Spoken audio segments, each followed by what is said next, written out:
সকাল থেকেই দেখছি বিভিন্ন কেন্দ্রে আমরা গিয়েছি, পরিদর্শন করেছি। তো এখন পর্যন্ত আসলে সবকিছু স্বাভাবিক রয়েছে। আমরা এখন পর্যন্ত কোনো প্রকার অভিযোগ আমাদের কাছে আসেনি যে নির্বাচনে বিশৃঙ্খলা বা অন্য কোনো কিছুই আসেনি। আমরা এখন পর্যন্ত যা শুনেছি শান্তিপূর্ণভাবেই ভোট গ্রহণ সম্পন্ন হচ্ছে। ভোটার উপস্থিতি আসলে আস্তে আস্তে একটু বাড়ছে।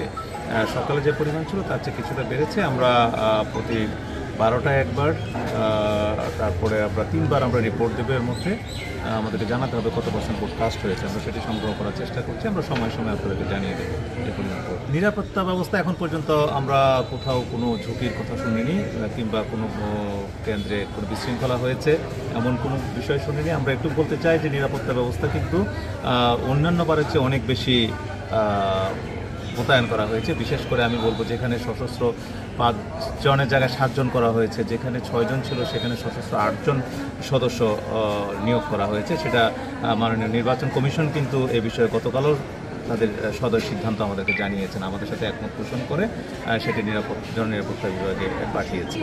তো আমরা আইন শৃঙ্খলার দিক থেকে আমরা বলতে পারি যে আমরা আমাদের সর্বোচ্চ নিরাপত্তা ব্যবস্থা জোরদার করেছি, এবং এখানে Bangla border guard Bangladesh, RAB, Ansar battalion সহ সকলে কাজ করছে।